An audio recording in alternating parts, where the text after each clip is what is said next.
Hey guys, how we doing? And welcome to Lee Slotcars for another little update. Now, yesterday I did something a bit spontaneous and a bit silly. No, I don't think a bit silly. I don't know what was going through my head. Maybe it's because England have got to the Euros final. Come on, England. Sorry about that. Blimey, where did that come from? Anyway, moving on. I don't know if any of you watched. Well, of course you did, because everyone watches him. Dave on Slotcar did a piece on track and what defines a good layout, etc., etc. In in terms of, are you a racer, are you a scenery guy, all things like that. And something he said resonated with me, and that is the visibility, track visibility. And on my layout, I'll toddle off down to the slot shed in a minute and show you. But on my layout, I've got a 12-foot straight that goes right down the back. And it's nice. I like having a 12-foot straight. But the scenery probably blocks about a third of that. And so what you end up doing is that you hit the accelerator at the top down for the straight, but then you can't really see it at the bottom. So it's a bit of a waste, really. And also part of the joy for me personally, and as sort of Dave alluded to, is watching the cars going through the scenery and just watching the cars go round. So if you're losing what would probably be, what's that, 4 foot of that on a small layout, then you're sort of missing quite a lot of seeing that car going around the track. Do you understand where I'm coming from with this? So I made a few changes, and it all got a little bit drastic because I was ripping out scenery that I'd built, and more on the sort of Dartmoor side on the greenery, because I think I'm going to move on for that, but I'll explain everything when I get up in the shed. So without further ado, I'll meet you back in the shed. Right, okay, I'm back in the shed. Now, the first thing I did was reduced the length slightly by about this much. By about this much, to be accurate, because this previously was pushed right up to the back. Okay, so when the cars went round the hairpin, it would sort of bounce off this temporary barrier, which was fine. But what I was finding was that the rear spoilers were catching on the wood on the back of the shed, and it would be only a matter of time before there was some damage. It broke off. So this needs a little bit more work on it, but that's one for another day. From here there was a straight that went all the way down the back, and it's roughly 12 foot there or thereabouts, because it's a 12-foot shed, and it went the full length at the back. What I've done is I've removed that and I've cut it inside.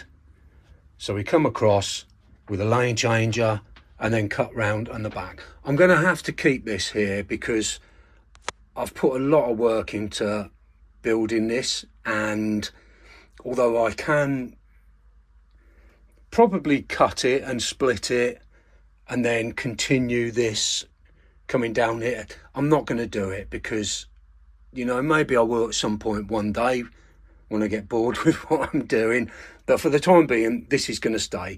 But the new building, which was the diner, went here with the track along the back. And actually, when I said 4 foot, it's probably more than that. It probably would have been 5 foot of the track was hidden by these buildings. So that's staying where it is. This now comes around in front of the diner. The diner I'm really pleased with, actually. It's coming along nicely. We've got some seats in there, some retro posters on the wall. There's some lighting on the, I don't know what you call that bit above, like a canopy, isn't it, really? Some menus on the wall. You've got, although the door's a bit short for that fella, although he's fallen over by the looks of it. And we've got a little jukebox in there, so that's, I'm working on that, work in progress. I've got to sort the lighting out because before it was connected here, and now obviously not. So these have got to be fed under the track and then back up here somewhere. So this has all been fitted in place. I've put like an extended deck in front of it. Excuse me, sorry. And it's going to have a sort of raised barrier going across the front so people don't topple off here onto the track and get run over, because that's not going to do anyone any favours, is it? So that is where I'm at the minute. Oh, I got a frog in my throat. So it's all a mess. It's all a complete mess. So this is where I had some of the Dartmoor-y stuff and the green and the scenery, and there was like a rocky little bit here. So that's all gone. I'm going to build something here at some point, but that's one for another day. I think I'll keep this here because it looks quite effective, and I might add to that at some point. So looking down the track, sorry, I keep getting loads of messages that keep popping up while I'm doing this. It's really annoying. Yes, okay. So we're coming along here, and it cuts inside, cuts back, sweeps around the bend and back along here up to the hairpin. So it's not as fast a track, but actually I did a few test laps around it yesterday.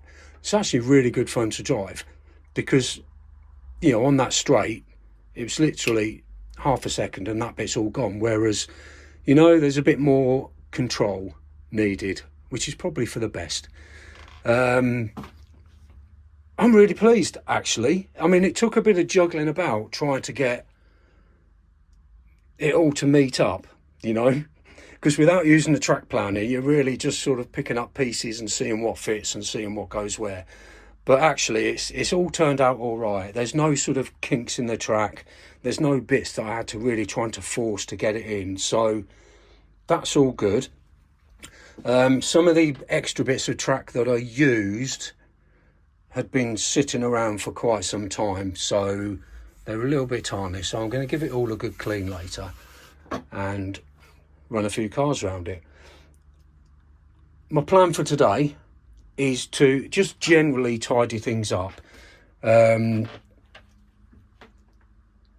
Donuts, the roof needs cleaning because where it was stored when we moved, it's had a bit of mould on it, so that needs cleaning down.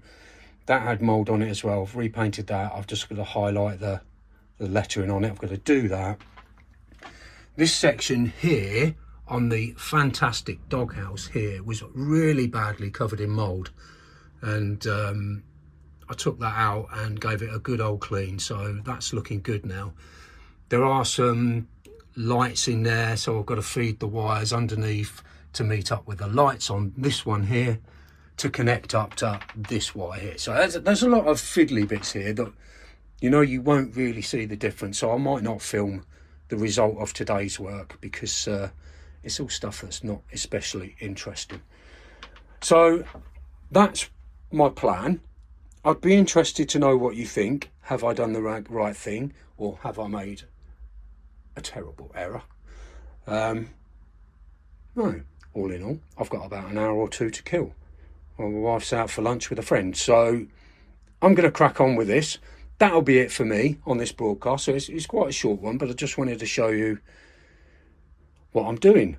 And then when I've done that, when the track's clean, I'm going to spend a bit of time running some cars because I don't do that enough, if I'm honest. I'll come out here, I'll start fiddling about and messing around with the scenery, and then end up not even running any cars, which completely defeats the object, doesn't it? So yeah, there's a few there to choose from.